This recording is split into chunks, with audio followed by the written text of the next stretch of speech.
Welcome, everyone. Ready to dive deep. Today, we're tackling the parables Jesus used, those stories from the Bible. Should be fascinating. Yeah, we've got verses straight from Scripture, plus tons of analysis from different sources. But here's the twist. Oh, a twist. I like twists. We're not just going to, retell the stories. We're going after the why.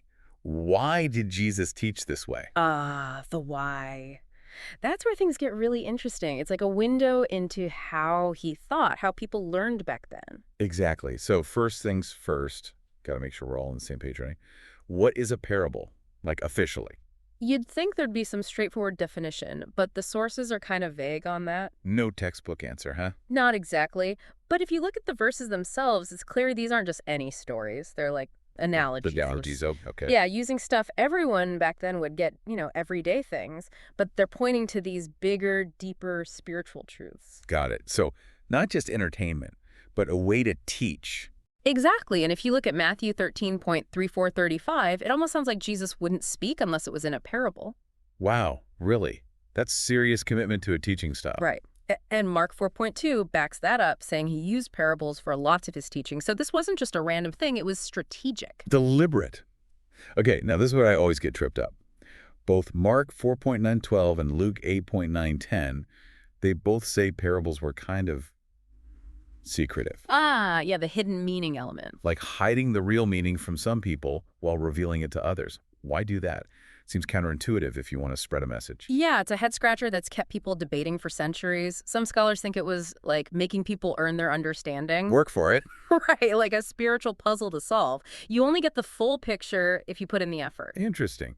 But then who gets to solve the puzzle? That's a whole other question. Right. Was it a way to filter out folks who weren't truly invested? Maybe it was testing their commitment. Or, and this is a different take, Okay, I'm listening. maybe it was about meeting people where they were at spiritually. Some folks might have been ready for the full truth. Others needed it gradually. Tailoring the approach. Kind of sophisticated when you think about it. It is, and it shows parables weren't meant to be simplistic. They make you think, they raise questions, they get you on this path of discovery. Makes sense. Especially when you look at Mark 4.3334. Jesus actually explained the parables privately to his disciples. Oh, yeah, that's key. Like giving them the behind-the-scenes scoop, the director's commentary, VIP access for the disciples. I guess they were the ones who had to carry the message forward. So Exactly. But even for us, the fact that there were deeper layers, well, it makes these stories so much more fascinating to unpack, right? Totally. To really see how this works, how about we look at one? The parable of the lost sheep, Luke 15.3. What do you think? Perfect example. On the surface, it's simple. Shepherd loses a sheep, goes and finds it. Everyone's felt that panic of losing something precious. It hooks you right in, emotionally. But I'm guessing it's not really about sheep, is it? Nope. There's this whole other level. The lost sheep. It symbolizes those spiritually lost. The shepherd, that's Jesus, searching for us. Wow, so it's about God's love, his pursuit of us, even when we stray. Exactly. And that's the genius of it, right? You've got this simple story that everyone gets, but then, bam, this huge, profound meaning underneath. And that's what makes them so effective. Yeah. They get you in with the emotion, then you're suddenly grappling with these big spiritual ideas. It's brilliant. Speaking of grappling, what about the persistent widow, Luke 18.1? That one feels super relevant to prayer. Oh yeah, that one sticks with you. She just keeps badgering that judge until he gives her what she wants. Persistence. It's the message, like a lesson in not giving up no matter what. So if you're struggling with something, keep pushing, keep praying. Totally. And that's what's cool. Jesus used these parables not just for grand theology, but for everyday stuff his listeners were dealing with. Real life problems. Makes it so relatable. But it's not just the parables, is it? Jesus used symbols and metaphors elsewhere too. You're right. Like John 10.6, he uses this figure of speech that totally confuses the people listening. And in Hebrews 9.9, the tabernacle itself is a symbol. The Greek word they use is actually parabole. Wow, so even when it wasn't a full-blown story, he was still using this kind of language. He knew how powerful it was. It helps us grasp things that are hard to explain, connects us to them emotionally, helps us find personal meaning. And we still do it today. Think about all the metaphors we use every day without even realizing it. Exactly. And they work because they tap into these shared human experiences, things we all understand. Which I guess is why Jesus' parables still work today. They might be old stories, but the principles behind them are timeless. 100%. And that's something we can all learn from. Whether we're teachers, writers, or just talking to friends, This stuff matters. Using stories, metaphors, it makes what we say more impactful, sticks with people, makes them think. Yeah, it's about getting people involved in the conversation, not just passively listening. You got it. So next time you hear a parable, don't just skim the surface. Really ponder it. Ask yourself, what's it trying to teach me? What's the connection to my life? Don't be afraid to dig deep. Love that. And speaking of digging deeper, we're just getting started. When we come back, we'll uncover even more about why Jesus chose this method, what made it so effective, and how we can all use those same techniques to become better communicators ourselves. Can't wait. It's like he knew, right? How to get people hooked, make them really think, way before any of our fancy communication tricks today. Yeah, he was way ahead of the curve. But you know that whole secretive thing about the parables, the one we were talking about, I'm still kind of stuck on that. Oh, yeah. Who got the message and who didn't? It's tricky. Some scholars think actually Mark 4.70-12, it's been misinterpreted over the years. Really? How so? Well, it talks about people hearing but not understanding, those on the outside. Lots of folks took that to mean Jesus was purposely hiding the meaning from some. That's kind of how I always pictured it, to be honest, like being deliberately vague. But there's another way to look at it.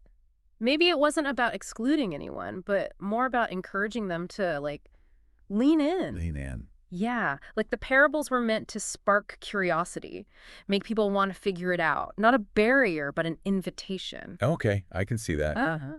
And it fits with him explaining stuff to the disciples later. Right. Okay? Not keeping secrets, but giving them the deeper dive once they were ready. Exactly. It's like saying, hey, want the simple version? Fine. But we can go deeper, too, if you're up for it. Huh. I like that. Makes it way more interactive. And that's smart, right? Reaching people at different levels wherever they're at. Super smart. And it means the parables, they weren't meant to be just like one size fits all. Anyone could get something from them, but there was always more to discover if you wanted. So inclusive, but also challenging at the same time. Kind of like good teaching should be, I guess. Totally. And there's a lesson in that for all of us, right? Whether we're teaching, writing, anything, it's not about dumbing things down. Right. Got to meet people where they are, make them curious, let them uncover the meaning. You got it. That's real communication. So next time you come across a parable, don't just skim it. Think about it. What's it saying to you? What's the connection to your life? Don't be afraid to really dig in there. Good advice. You know what else I find fascinating about these parables? It's not like they're just random stories. They're woven into, like, the bigger picture of what Jesus was doing and saying. Oh, absolutely. They had a purpose. Weren't just for fun. They illustrated his points, challenged people's ideas, made them see things differently. So you can't just take the story by itself. Got to look at the context, too, where it fits in. 100%. Like the Good Samaritan, classic example. Oh, yeah, that's a good one. Yeah. Helping people, even if they're different from you. Compassion, right. But when you look at why Jesus told that story, it gets even more powerful. He was talking to a lawyer who was trying to justify not being compassionate. Like putting them on the spot, showing them up in a way. Exactly. And then using a Samaritan as the hero, that was huge GE. Back then, Jews and Samaritans, they did not get along. So he's teaching about compassion and breaking down social barriers at the same time. Sneaky. Right, like multiple messages layered in there. And that's what makes Jesus such a brilliant teacher. One story, and he's tackling all these issues, making people think on multiple levels. It really is amazing. All that depth packed into these stories that seem so simple at first glance makes me wonder what else we're missing if we don't really think about them. Great question, and one worth pondering for sure.